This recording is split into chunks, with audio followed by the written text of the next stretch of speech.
ვიტოვებ? რაზე? ხელი გამიშ, არ გაბედო მოკალები! შინაგან საქმეთა სამინისტროს ყოფილი მაღალჩინოსანი გიორგი პირველაშვილი ახალ სკანდალს შეხვევა. მოდელი ანა თოფურიძე მას ძალაუფლების ბოროტად გამოყენებაში ამხელს. ამბობს, რომ პოლიციის ორმა ეკიპაჟმა ჩასაფრება სწორედ პირველაშვილის დავალებით პირადი მოტივის გამო მოუწყო და ის ჯერ 500 ლარით დააჯარიმეს, შემდეგ კი დაკავებით დაემუქრნენ. მე რო ესე არ მეკილა, მე აუცილებლად დამიჭერდნენ, აბა რას მიზავდნენ, აბა რისთვის გადმოვიდა, გადმომიხტა. გამიშვი მაინც მეთქი, რომ ბავშვს წამალი აუტანო მეთქი. ანუ მეკო შენი პრობლემებიაო მითხრა და მე ნუ მახხოვო თავს შენ პრობლემებსო. პირველაშვილმა ეს გააკეთა მაიმუნურად, ესე ვთქვათ, ანუ აი როგორ ვთქვა რა, გასაპრანჭად თუ რაღაცა კარგი გმირი რო გამოჩენილიყო, უბრალოდ გააჩერებინა.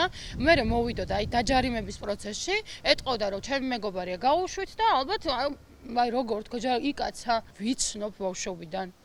კალათბურთელი რო იყო იმ დროიდან. მოვწონდი და მოდიოდა ხოლმე აქ და მეძახდა ანი.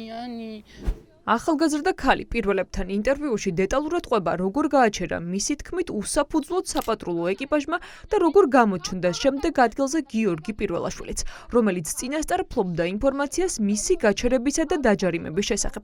როგორც თოფურიძე ყვება, ეს ყველაფერი არაერთ სკანდალში გახვეული შინაგან საქმეთა სამინისტროს ყოფილი მაღალჩინოსნის სცენარის ნაწილი იყო. შემთხვევა ვაჟა-ფშაველას გამზირზე მაშინ მოხდა, როდესაც თოფურიძე სახლში აფთიაქიდან ბრუნდებოდა, რომ მცირეწლოვანი შვილი წამალი მიეტანა.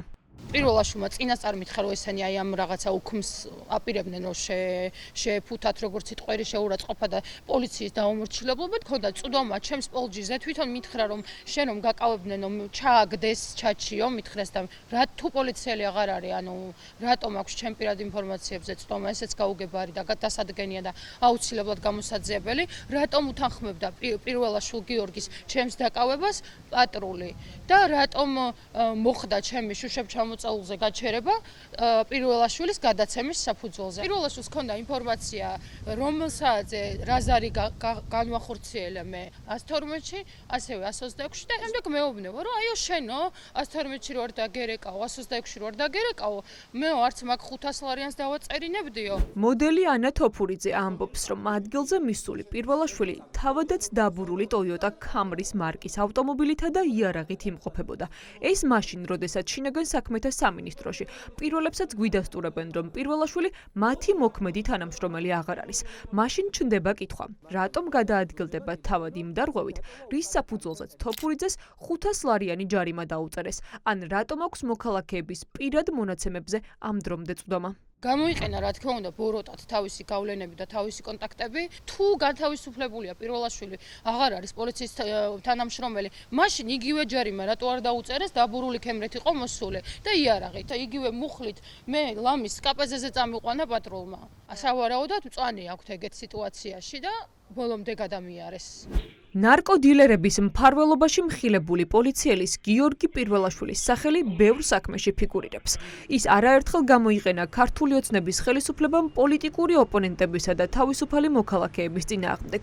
პირველაშვილი იყო ერთ-ერთი მათგანი, ვინც დეკემბერში ოპოზიციის წარმომადგენლებს თავისუფლების მოედანზე ჩასაფრება მოუწყო და რომლის იდენტიფიცირებაც პირველებმა შეძლო. ის ძველი თბილისის პოლიციის თანამშრომელი იყო, მაგრამ ახლა იქ აღარ მუშაობს. თუმცა პოლიციის თანამშრომლებმა დაგვიდასტურეს, რომ უწყებიდან წასვლის შემდეგ მას პირად ინფორმაციასთან წვდომა აღარ უნდა ჰქონდეს. გიორგი პირველაშვილი? არის ცნობთ თქვენ? არა. ეხლა არ მუშაობს ეგეთი არავის ჩვენ. დაახლოებით რამდენი ხანია რაც ამუშაობს, მეც ეგ მოინტერესებს მაშინ.